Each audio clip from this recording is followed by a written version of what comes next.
Number 6 کی عبارت یہ ہے: نماز میں حضور اکرم صلی اللہ تعالی علیہ وسلم کی طرف خیال کا صرف جانا بھی بیل گدے کے خیال میں ڈوب جانے سے بھی بہت برا ہے، نعوذ باللہ۔ صراط مستقیم صفحہ نمبر 86۔ یہ کتاب صراط مستقیم آپ کو دکھا رہا ہوں، مطبع مجتبائی دہلی 1308 ہجری میں یہ کتاب جو چھپی میرے پاس موجود ہے۔ کتاب کا نام ہے صراط مستقیم۔ لکھنے والے جناب اسماعیل دہلوی۔ کچھ لوگ یہ کہتے ہیں کہ یہ کتاب اسماعیل دہلوی صاحب کی نہیں ہے، اس بارے میں بھی مزید حقائق پیش کروں گا۔ یہ ان کی کتاب ہے۔ اس بارے میں آپ نے جو سوال کیا ہے کہ نماز میں، یہ اس کتاب کے صفحہ نمبر 86۔ میری عادت ہے میں پہلے حوالے لگا لیتا ہوں کتاب میں، تو میں نے اس لیے یہ صفحہ کھول کے دیکھا تھا۔ صفحہ نمبر 86 یہ دیکھیں جی،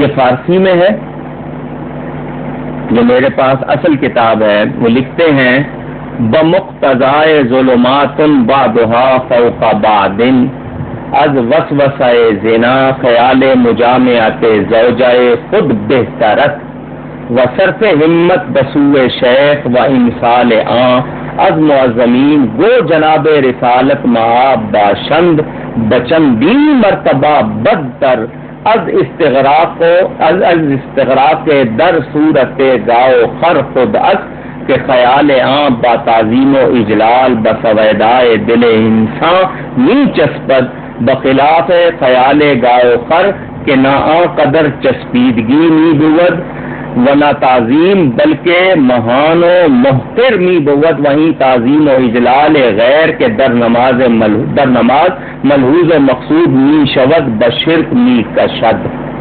یہ ان کے الفاظ فارسی میں ہے، میں اس کا ترجمہ خود نہیں کرتا، انہی کے الفاظ میں اس کا ترجمہ بھی دکھاتا ہوں۔ یہ کتاب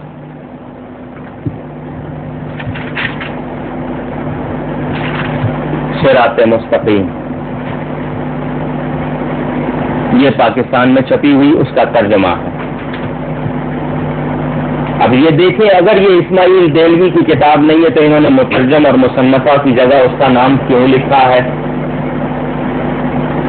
اگر کسی اور کی کتاب ہے تو اس کا نام ہونا چاہیے، پہلے صفحے پہ لکھ رہے ہیں اسی کا نام۔ ملک Siraj uddin and sons publishers Lahore نے اس کو شائع کیا، شاید یہاں سن بھی لکھا ہوگا، نومبر 1956۔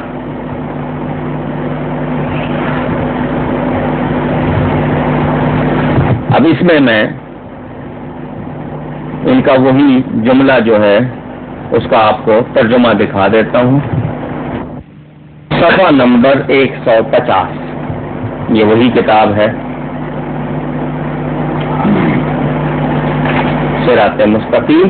اس کے صفحہ نمبر 150 پر اسی عبارت کا انہی کی زبانی، انہی کے ہم عقیدہ لوگوں سے ترجمہ سنیے۔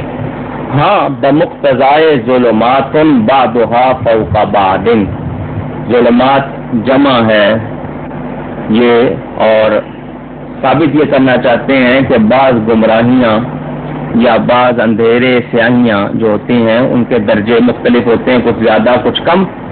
زنا کے وسوسے سے اپنی بیوی کی مجامعت کا خیال بہتر ہے۔ نماز میں اگر بدکاری کا خیال آئے تو اس سے بہتر ہے کہ اپنی بیوی سے جو وہ ہم بستری کرتا ہے اس کا خیال لے آئے، بجائے اس کے کہ بدکاری کا خیال ہے۔ اور شیخ یعنی استاد، پیر یا اسی جیسے اور بزرگوں کی طرف خواہ جناب رسالت معاب ہی ہوں، یعنی اپنے استاد، پیر، بزرگ، اولیاء، یہاں تک کہ حضور صلی اللہ علیہ وسلم ہی ہوں، اپنی ہمت کو لگا دینا یعنی خیال کو لگا دینا اپنے بے اور گدے کی صورت میں مستغرق ہونے سے زیادہ برا ہے۔ تو یہ وہ کہہ رہے ہیں کہ نماز میں حضور صلی اللہ علیہ وسلم کا خیال اگر آ گیا، آپ اس خیال میں لگ گئے، تو اپنے بیل گدے کے خیال میں آپ ڈوب جائیں وہ اچھا ہے، نبی کے خیال کے آنا اور اس میں لگ جانا یہ زیادہ برا ہے، معاذ اللہ۔ آگے دلیل دیتے ہیں کیونکہ شیخ کا خیال تو تعظیم اور بزرگی کے ساتھ انسان کے دل میں چمٹ جاتا ہے، اور بیل اور گدے کے خیال کو نہ تو اس قدر چسپیدگی کے معنی چمٹ جانا، چپک جانا، چسپیدگی ہوتی ہے، اور نہ تعظیم بلکہ حقیر اور ذلیل ہوتا ہے، اور غیر کی یہ تعظیم اور بزرگی جو نماز میں ملحوظ ہو وہ شرک کی طرف کھینچ کر لے جاتی ہے۔ ان کے کہنے کا مطلب یہ ہے کہ اگر حضور صلی اللہ علیہ وسلم کا خیال آئے گا تو عزت کے ساتھ آئے گا، تو اب عزت کے ساتھ خیال لانا جو ہے، نماز میں کسی اور کی تعظیم آ جائے تو وہ شرک کی طرف لے جاتی ہے۔ تو اب ان سے پوچھا جائے کہ بغیر نبی کے خیال کے تو نماز ہوتی نہیں، کیونکہ حضور صلی اللہ علیہ وسلم کی باقاعدہ ہم حضور کا نام لے کر ارادے انشاء کے ساتھ، نیت کے ساتھ حضور کی بارگاہ میں سلام پیش کرتے ہیں، السلام علیکہ ایھا النبی ورحمۃ اللہ وبرکاتہ۔ تو یہ کیسے ہو سکتا ہے کہ حضور صلی اللہ علیہ وسلم کا خیال نہ آئے؟ یہ تو ناممکن بات ہے۔ تو خیال تو آئے گا۔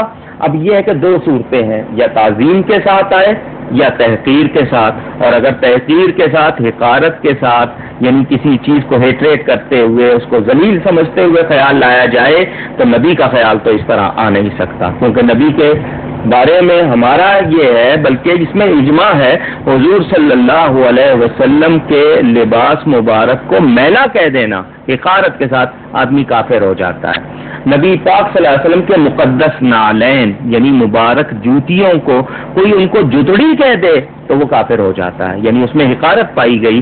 تو نبی کی ذات یا ان کی صفات کا بیان حقارت سے تو ہو نہیں سکتا۔ اب لازمی بات ہے نبی کا خیال نماز میں لازمی آئے گا، اور آئے گا تو تعظیم کے ساتھ آئے گا۔ تو یہ کہتے ہیں کہ جی ان کا خیال لانا بیل گدے کے خیال میں ڈوب جانے سے برا ہے۔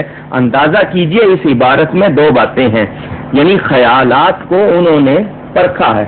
پہلے تو یہ کہا کہ بدکاری کے خیال سے بیوی کے ساتھ ہم بستری کا خیال اچھا ہے، اور بیل گدے کے مقابلے میں نبی کے خیال کو برا کہا۔ اس قدر گستاخی، اس قدر بے ادبی، تو کوئی یہ کہے کہ ہم نے یہ اپنی طرف سے لکھی ہے تو میں نے اردو اور فارسی اصل عبارت دکھا دی۔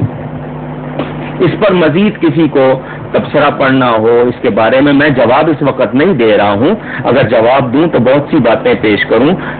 میں نے بھی، میرے والد صاحب قبلہ نے بھی، اور علماء اہل سنت نے اپنی اپنی کتابوں میں تفصیل سے اس کو لکھا ہے۔ اور یہ اسماعیل دہلوی وہ ہے جس کو حضرت مولانا فضل حق خیر آبادی نے باقاعدہ اس کے ظاہری زمانے میں تھے، انہوں نے اس پر کفر کا فتویٰ دیا تھا، اور بعد کے علماء نے چونکہ اس کے بارے میں مشہور ہے کہ اس نے توبہ کر لی تھی یا رجوع کر لیا تھا، تو وہ کچھ لوگ کف لسان کرتے ہیں، یعنی زبان کو روکتے ہیں۔ تاہم اس کے جوابات پڑھنے ہوں اور مزید تفصیل پڑھنی ہو تو ان کتابوں میں دیکھ لی جائے۔ میں صرف آپ کے مطالبے پر اصل کتابیں دکھا رہا ہوں تاکہ یہ نہ سمجھا جائے کہ یہ ہم نے اپنی طرف سے لکھ دی ہیں یا اصل لفظ نہیں ہے، اصل لفظ بھی آپ کو کتابوں کے ساتھ دکھائے جا رہے ہیں۔ کہا تھا جی کہ یہ بھی بتا دوں کہ یہ کہتے ہیں کہ جی یہ اس کی کتاب نہیں ہے، یہ وہی کالی فاتح رشیدیہ، پہلے بھی دکھا چکا ہوں یہ کتاب، بشیر احمد گنگوئی صاحب کی کتاب۔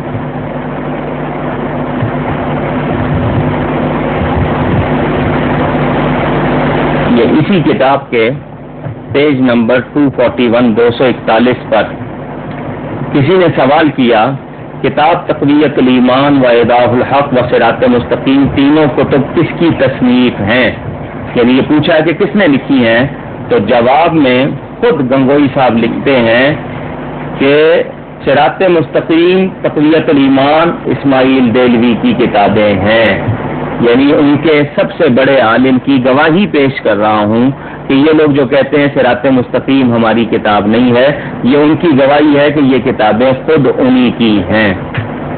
اس سے اب یعنی وہ لوگ، اور جہاں کہیں آپ جتنی بھی ان کی وہ پرنٹنگ کی دیکھ لیں کتابیں، ہر جگہ یہی اشتہار ہے ان کا کہ یہ کتابیں جو ہیں یہ اسماعیل دہلوی کی ہیں. اب یہ اگر جا کر اس کا کوئی انکار کرنا چاہتا ہے تو اس کی مرضی، ورنہ 10 قسم کی گواہیاں پیش کی جا سکتی ہیں.